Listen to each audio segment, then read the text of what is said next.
ஆனந்தம் சில்க்ஸ் ஆடி தள்ளுபடி செம்ம ஜாலி ஆடி ஆஃபர் 5 முதல் 50% வரை.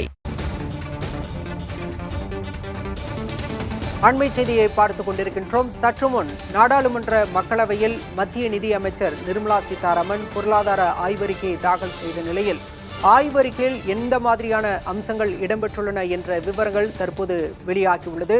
அதில் இந்தியாவின் பொருளாதாரம் 6.5% முதல் 7% வரை வளர்ச்சி காணும் என பொருளாதார ஆய்வறிக்கையில் குறிப்பிடப்பட்டுள்ளதாக தகவல் தற்போது கிடைத்துள்ளது. கூடுதல் விவரங்களோடு டெல்லி மூத்த செய்தியாளர் கணபதி இணைந்திருக்கிறார். கணபதி, வேறு எந்த மாதிரியான முக்கிய அம்சங்கள் இடம்பெற்றுள்ளன, விவரம் என்ன? வேலை வாய்ப்புகள் பெருகி வருவதாகவும் பணவீக்கம் படிப்படியாக கட்டுக்குள் வருவதாகவும் பொருளாதார ஆய்வு அறிக்கையில் குறிப்பிடப்பட்டிருக்கிறது. நீங்கள் குறிப்பிட்டது போலவே மிகவும் முக்கியமாக இந்திய பொருளாதாரத்தின் வளர்ச்சி எந்த அளவுக்கு இருக்கும் என்பது மிகவும் ஆவலுடன் எதிர்பார்க்கப்பட்ட நிலையிலே அது கிட்டத்தட்ட 7% வரை இருக்கலாம் என குறிப்பிடப்பட்டிருக்கிறது.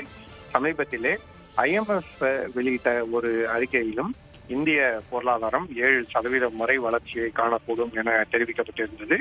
முன்பு இருந்த நிலையை விட தற்போது நிலை மேலும் சிறப்பாக இருக்கிறது என IMF தெரிவித்திருந்தது. அதாவது முன்பு 6.5% வரை வளர்ச்சி இருக்கும் என கணிக்கப்பட்டிருந்த நிலையில் தற்போது அது 7% IMF அறிக்கையிலே உயர்த்தப்பட்டிருக்கிறது. அத்தகைய சூழலில்தான் இந்திய பொருளாதார ஆய்வு அறிக்கையிலே இந்திய பொருளாதாரத்தின் வளர்ச்சி 6% முதல் 7% வரை இருக்கலாம் என தெரிவிக்கப்பட்டுள்ளது. அதாவது குறைந்தபட்ச வளர்ச்சி 6% இருக்கும் எனவும் அது 7% வரை அதிகரிப்பதற்கான வாய்ப்பு இருக்கிறது எனவும் தெரிவிக்கப்பட்டிருக்கிறது. 2022-23 நிதியாண்டை பொறுத்தவரை வேலை வாய்ப்பின்மை அந்த சமயத்தில் குறைந்திருப்பதாக தெரிவிக்கப்பட்டிருக்கிறது. அதற்கு காரணம் என்னவென்றால் கொரோனா பெருந்தொற்று காலத்திலே பெருமளவு வேலை வாய்ப்புகள் பாதிக்கப்பட்டிருந்தன. ஆகவே அந்த சமயத்தில் 2020, 2021 ஆகிய வருடங்களில் ஏற்பட்ட பாதிப்பை ஓரளவுக்கு சரிகட்டும் விதமாக வேலை வாய்ப்புகள் அதிகரித்தது என்பது குறிப்பிடப்பட்டிருக்கிறது. மேலும் பணவீக்கம் கொரோனா பெருந்தொற்றுக்கு பின்பு பெருமளவு உலக அளவிலே அதிகரித்தது. ஆகவேதான் உலகின் பல்வேறு நாடுகளிலும் பணவீக்கம் காரணமாக கடும் விலைவாய்ப்பு பிரிவு ஏற்பட்டிருக்கிறது. அப்படிப்பட்ட சூழலிலே இந்தியாவிலும் பணவீக்கம் படிப்படியாக கட்டுக்குள் வந்து கொண்டிருக்கிறது என அறிக்கையிலே குறிப்பிடப்பட்டிருக்கிறது. பணவீக்கம் முழுமையாக குறைய வேண்டும், விலைவாசி உயர்வு இருக்கக்கூடாது, 5% மேல் பணவீக்கம் இருக்கக்கூடாது என்பது ரிசர்வ் வங்கியின் கணிப்பாக உள்ளது.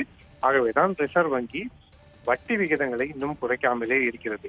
தற்போது பொருளாதார ஆய்வு அறிக்கையிலே குறிப்பிட்டுள்ளபடி தொடர்ச்சியாக பணவீக்கம் குறைந்து வருமானால் பின்னர் வட்டி விகிதங்களை குறைப்பதற்கான வாய்ப்பு ஏற்படும். ஏழை எளிய மக்கள் மீதான வட்டி சுமை ஓரளவுக்கு குறைவதற்கான சூழல் ஏற்படும். ஆகவே பல்வேறு விதங்களிலே முன்னேற்றமான பாதையிலே இந்திய பொருளாதாரம் சென்று கொண்டிருக்கிறது என்பதை காட்டும் வகையிலே இதுவரை வெளிவந்துள்ள பொருளாதார ஆய்வு அறிக்கையின் விவரங்கள் அமைந்துள்ளன. நிதியமைச்சர் நிர்மலா சீதாராமன் இந்த அறிக்கையை தற்போது மக்களவையிலே தாக்கல் செய்திருக்கிறார். மாநிலங்களவையிலும் அறிக்கை தாக்கல் செய்யப்பட்ட பிறகு அதன் முழு விவரங்கள் வெளிவரும். பாலா, நாட்டின் பொருளாதாரம், பணவீக்கம் எப்படியெல்லாம் இருக்கும் என்ற பொருளாதார ஆய்வறிக்கையில் இடம்பெற்றுள்ள அம்சங்கள் குறித்து விரிவாக எடுத்துச் சொன்னீர்கள். விரிவான தகவல்களுக்கு நன்றி கணபதி. ஆனந்தம் சில்க்ஸ் ஆடி தள்ளுபடி செம்ம ஜாலி ஆடி ஆஃபர் 5 முதல் 50% வரை.